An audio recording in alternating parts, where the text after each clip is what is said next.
invested in farmers and laborers.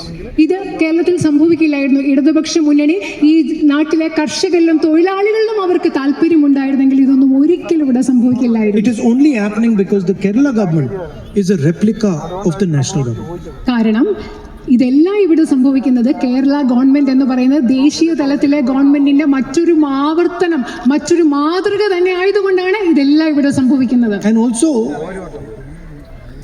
Kerala teaches us, as I said, be compassionate, be humble, be affectionate, respect all religions.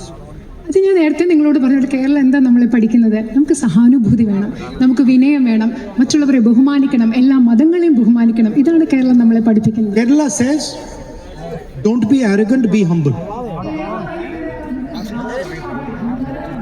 വിനയമുള്ളവരാവണം. Kerala says, don't talk too much, listen. Keralam പറയുന്നത് കൂടുതൽ സംസാരിക്കണ്ട, പക്ഷെ കേൾക്കുക എന്നാണ് കേരളം പറയുന്നത്. Don't hate, love. വെറുക്കരുത്, സ്നേഹിക്കണം എന്നാണ് കേരളം പറയുന്നത്. Don't get angry, be happy. ദേഷ്യപ്പെടല്ലേ, സന്തോഷമായിട്ടിരിക്കണം എന്നാണ് കേരളം പറയുന്നത്. Why are Kerala nurses appreciated so much? Why are the people of Kerala so successful? Because of these reasons.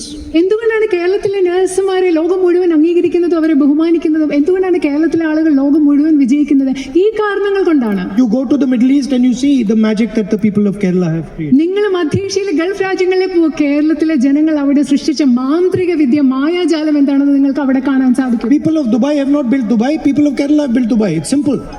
Dubai നിർമ്മിച്ചെടുത്തത് ദുബായിലെ ആളുകളല്ല, കേരളത്തിലെ ജനങ്ങളാണ് ദുബായ് നിർമ്മിച്ചെടുത്തത്. And you built it because of your character, because of your ideas, because of the way you treat people.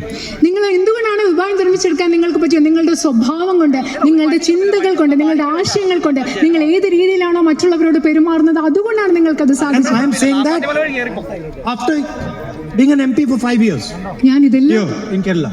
കേരളത്തിൽ നിന്ന് നിങ്ങളുടെ ഒരു ജനപ്രതിനിധിയായി 5 വർഷം പൂർത്തിയാക്കിയ ശേഷമാണ് ഞാൻ ഇതെല്ലാം നിങ്ങളോട് ഇപ്പോൾ പറയുന്നത്. If you ask me what I learned in 5 years of my MPship in Wayanad, this is what I learned. നിങ്ങൾ എന്നോട് ചോദിക്കുകയാണ് 5 വർഷം കേരളത്തിലെ MP ആയിട്ടിരുന്നിട്ട് ഞാൻ എന്താ പഠിച്ചതെന്ന് നിങ്ങൾ ചോദിച്ചാൽ ഞാൻ പറയും ഇതൊക്കെയാണ് ഞാൻ കേരളത്തിൽ നിന്ന് പഠിച്ചത്. This is a state where people respect each other. ഈ സ്റ്റേറ്റ്, ഈ സംസ്ഥാനം എന്ന് പറയുന്നത് മനുഷ്യർ പരസ്പരം ബഹുമാനിക്കുന്ന സംസ്ഥാനമാണ് കേരളം എന്ന് പറയുന്നത്. This is a state which respects all religions. എല്ലാ മതങ്ങളെയും ബഹുമാനിക്കുന്ന സംസ്ഥാനമാണ്, ഇടമാണ് Keralam. This is a state that respects people who disagree with them. നമ്മളോട് എതിർക്കുന്ന, നമ്മളോട് വിയോജിക്കുന്ന മനുഷ്യരെ ബഹുമാനിക്കുന്ന നാടാണ് Keralam. I'm sure there are many left front workers here listening in this speech. എനിക്കറിയാം ഇവിടെ ഈ പ്രസംഗം കേട്ടുകൊണ്ടിരിക്കുന്ന ഒരുപാട് ഇടതുപക്ഷ ജനാധിപത്യ മുന്നണി പ്രവർത്തകർ കാണുമെന്ന് എനിക്കറിയാം. This is the nature of Kerala. This is your strength. ഇതാണ് കേരളത്തിന്റെ സ്വഭാവം, ഇതാണ് നിങ്ങളുടെ കരുത്ത്, ശക്തി. Your strength is not hatred, anger, arrogance. This is not your strength. നിങ്ങളുടെ ധൈര്യം, കേരളത്തിന്റെ കരുത്തെന്ന് പറയുന്നത് വിദ്വേഷമല്ല, ദേഷ്യമല്ല, ധാർഷ്ട്യമല്ല, മറിച്ച് ഇതാണ് കേരളത്തിന്റെ ധൈര്യം, കരുത്ത്. This is the type of government that you need. നിങ്ങൾക്ക് വേണ്ടത് ഈ സ്വഭാവങ്ങളുള്ള, ഈ സവിശേഷതകളുള്ള ഒരു ഗവൺമെന്റ് ആണ്. One that listens to you, government that listens to you, നിങ്ങളെ കേൾക്കുന്ന ഒരു government, that is respectful of all communities, എല്ലാ സമുദായങ്ങളെയും ബഹുമാനിക്കുന്ന ഒരു government, that protects poor people, protects weaker people. ദുർബലരായ മനുഷ്യരെ, ദരിദ്രരായ മനുഷ്യരെ സംരക്ഷിക്കുന്ന ഒരു government. And that is the government that the UDF is going to give you. നിങ്ങൾക്ക് ഐക്യ ജനാധിപത്യ മുന്നണി നൽകാൻ പോകുന്ന ഒരു ഗവൺമെന്റ് അത്തരത്തിലുള്ള ഒരു ഗവൺമെന്റ് ആണ്. One that is in line with the history and the tradition of Kerala. നമ്മൾ നൽകാൻ പോകുന്ന ഗവൺമെന്റ് എന്ന് പറയുന്ന കേരളത്തിന്റെ ചരിത്രത്തിനോടും പാരമ്പര്യത്തോടും ചേർന്ന് നിൽക്കുന്ന ഒരു ഗവൺമെന്റ് ആയിരിക്കും. Narayana Guru did not say kill your opponent. He did not say beat people. He did not say abuse people. He said be kind, be gentle, be affectionate. Shri Narayana Guru ഒരിക്കലും പറഞ്ഞില്ല നിങ്ങൾ എതിർക്കുന്നവരെ കൊന്നുകളയുക, ജനങ്ങളോട് വിദ്വേഷം കാണിക്കുക, എതിർക്കുക. അദ്ദേഹം പറഞ്ഞില്ല. അദ്ദേഹം പറഞ്ഞത് ദയവുള്ളവരായിരിക്കുക, സഹാനുഭൂതിയുള്ളവരായിരിക്കുക എന്നാണ് ശ്രീ നാരായണ ഗുരു പറഞ്ഞത്. So we want a government that carries everybody together.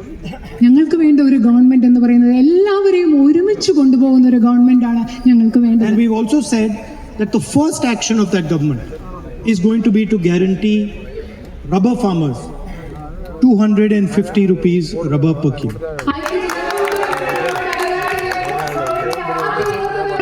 കേരളത്തിലെ റബ്ബർ കർഷകർക്ക് 250 രൂപ ഒരു കിലോയ്ക്ക് ഉറപ്പ് നൽകുക.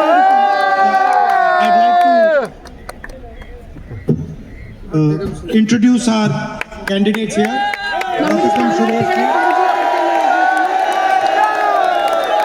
Mr. Joseph and Vinny. So please give them your full support. Send them to the Vidhan Sabha. Thank you very much.